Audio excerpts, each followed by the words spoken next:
আসসালামু আলাইকুম। শামীম ওসমান এমন একটি নাম যা সারা বাংলাদেশের মানুষ তো চেনে, জানেই। বাংলাদেশের বাইরে বিদেশে যেখানে যেখানে বাঙালি আছেন সেখানেও তিনি আলোচিত, সমালোচিত। তিনি ছাত্রজীবন থেকেই আওয়ামী লীগের রাজনীতির সাথে জড়িত। তার বুদ্ধিমত্তা ও প্রজ্ঞা ছিল বটে, কিন্তু সেটা মানুষের কল্যাণে বা ভালো কাজে ব্যবহার করেননি তিনি। শুধু নিজের স্বার্থেই সবটুকু ব্যবহার করেছেন আর অবৈধ উপায়ে অর্থ সম্পদ গড়েছেন। একবার বিএনপির লং মার্চ চট্টগ্রামের পথে নারায়ণগঞ্জের সাইনবোর্ড এলাকায় তৎকালীন বিরোধী দলীয় নেত্রী খালেদা জিয়াকে আটকে দিয়েছিলেন শামীম ওসমান। এর আগে বেগম খালেদা জিয়া 5 বছর প্রধানমন্ত্রী ছিলেন। শামীম ওসমান তখন প্রথমবারের মতো সংসদ সদস্য হয়েছেন। সাইনবোর্ড থেকে শিমরাইল কাশপুর পর্যন্ত কয়েক কিলোমিটার রাস্তার উপর আড়াআড়ি করে ট্রাক ও অন্যান্য যানবাহন রেখে বিএনপির লং মার্চের সড়ক অবরোধ করে রাখে শামীম ওসমান। গুলি চালিয়ে বেশ কিছু যানবাহনের চাকা ফাটিয়ে দেয়। বেগম খালেদা জিয়া তখন একটি পেট্রোল পাম্পে আশ্রয় নেন। সেখানেই তাকে রাত কাটাতে হয়। সেই ঘটনায় শামীম ওসমান খুব আলোচিত, সমালোচিত হয়েছিলেন। দেশ বিদেশে তাকে চিনতে শুরু করে। সম্ভবত তার নামের সাথে গডফাদার তকমাটি লেগে যায় তখনই। শামীম ওসমান সন্ত্রাসের গডফাদার, এ শব্দটি তাকে বোধহয় কখনো লজ্জা দেয়নি। গডফাদার বললে তিনি পুলকিত হতেন। এটাকে তিনি অলংকার মনে করতেন। পালিয়ে গিয়ে হয়তো এখনও তেমনই পুলকিত মনে করেন এই গডফাদার শব্দ তার কানে গেলে। সন্ত্রাসী কর্মকাণ্ড করে হেন কোনো অপকর্ম নেই তিনি করেননি। পতিতাদের পুনর্বাসন করার প্রতিশ্রুতি দিয়ে টানবাজার পতিতা পল্লী উচ্ছেদ করেছেন, কিন্তু সে কথা তিনি রাখেননি। 4500 পতিতাকে তিনি পুনর্বাসন করেননি। শামীম ওসমানের আমলনামায় রয়েছে হত্যার রাজনীতি, চাঁদাবাজি, টেন্ডারবাজি ও শামীম ওসমানের আমলনামার অংশ। পরিবহন মাফিয়া হিসেবেও তার জুরি ছিল না। দফায় দফায় বাস ভাড়া বাড়াতো। তিনি এসি বাস সার্ভিস, শীতল বাসের চেয়ারম্যান ছিলেন আর নারায়ণগঞ্জের সকল বাস সার্ভিস নিয়ন্ত্রণ করতেন তিনি।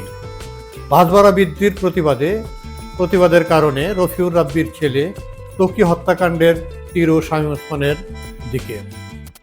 নারায়ণগঞ্জের মানুষ ভীত সন্ত্রস্ত থাকত তার ভয়ে। তার অপকর্ম, অন্যায়, নির্যাতন, অত্যাচারের বিরুদ্ধে মামলাও করতে সাহস পেত না কেউ। মামলা যে করবে তার ঘাড়ের উপর কয়টি মাথা বলুন? মামলা করলে ঘাড়ের উপর যে একটি মাথা তাও হয়তো থাকবে না। শামীম ওসমানের বেশ কিছু খলিফা ছিল। সে সকল খলিফারা মাঠ দাপিয়ে বেড়াতো। সিন্ডিকেট ছিল জমি দখল সহ অন্যান্য অপকর্মের। ওই খলিফার কেউ যদি কখনো কোনো ভুল করত বা অবাধ্য হতো শামীম ওসমানের, তাহলে আর রক্ষা হতো না। তেমনি গডফাদার শামীম ওসমানের 2 খলিফার কথা এখন মনে পড়ে। তাদের একজন মাকসুদ, অন্যজন পারভেজ। তাদের দুজনকেই দুনিয়া থেকে আকাশে পাঠিয়ে দিয়েছেন শামীম ওসমান। মাকসুদের লাশ গাজীপুরের কালীগঞ্জে পাওয়া গেলেও 14 বছর হয়ে গেল, পারভেজের কোনো খোঁজখবর নেই। পারভেজের মুখ থেকে ত্বকী হত্যা ঘটনা ফাঁস হয়ে যাওয়ার আশঙ্কায় তাকে স্বর্গে পাঠিয়ে দেওয়া হয়। নারায়ণগঞ্জ থেকে উন্নয়নের একাধিক প্রকল্প ফেরত গিয়েছে শামীম ওসমানের দর কষাকষির কারণে, তার অবৈধ কমিশনের দর কষাকষি। শোনা যায় এর মধ্যে জাইকা সহ একাধিক বিদেশি প্রকল্প ছিল।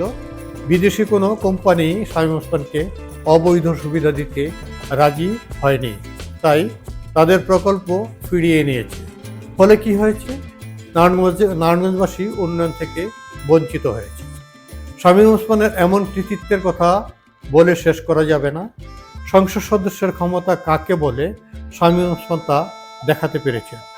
প্রশাসন এবং সচিবালয় তাকে জমা খরচ দিয়েই চলত। নারায়ণগঞ্জের বিচার ব্যবস্থাও তার অঙ্গুলি হেলনেই চলত। শামীম ওসমান মঞ্চে দাঁড়িয়ে কখনো ভুলভাল তথ্যে ওয়াজও করতেন। প্রায়ই বলতে শোনা যেত তিনি তাহাজ্জুদ নামাজ কাজা করেছেন। আবার তার রাজনৈতিক হুঙ্কার ছিল এমনও যে বিএনপি জামাত ঠেকাতে আমি একাই যথেষ্ট, আমার কোনো সেনাপতি লাগে না, এমন বক্তব্যে শামীম ওসমান কি প্রমাণ করেছেন? তার যে সন্ত্রাসী বাহিনী ছিল সেটাই তো বুঝিয়েছেন। শামীম ওসমান ছিলেন সকল কাজের কাজী, ছিলেন দুর্নীতির মাস্টারমাইন্ড। তার দুর্নীতি ও অবৈধ অর্থ অর্জনের বিষয়ে গণমাধ্যমে একাধিক রিপোর্ট বেরিয়েছে। দুদকের তদন্তে অবৈধ সম্পদ অর্জন ও দুর্নীতির প্রমাণ পেয়ে সম্প্রতি মামলা করেছে দুদক। 6.5 কোটি টাকা অবৈধ সম্পদের বিরুদ্ধে দুর্নীতি দমন কমিশন দুদক শামীম ওসমান ও তার স্ত্রী সালমা ওসমানের বিরুদ্ধে মামলা করেছে।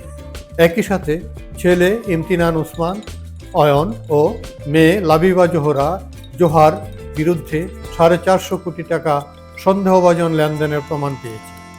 দুদক দুটি অভিযোগে আলাদা দুটি মামলা করেছে।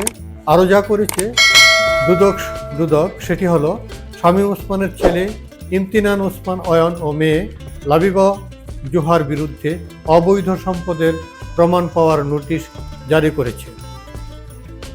শেখ হাসিনা যেমন নিজে এবং নিজের পরিবারকে দুর্নীতির আষ্টেপৃষ্ঠে জড়িয়েছে, শামীম ওসমানও সেদিক থেকে পিছিয়ে নেই।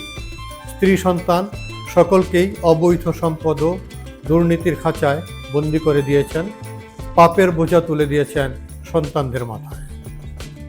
দর্শক, ভালো থাকবেন। আল্লাহ হাফেজ।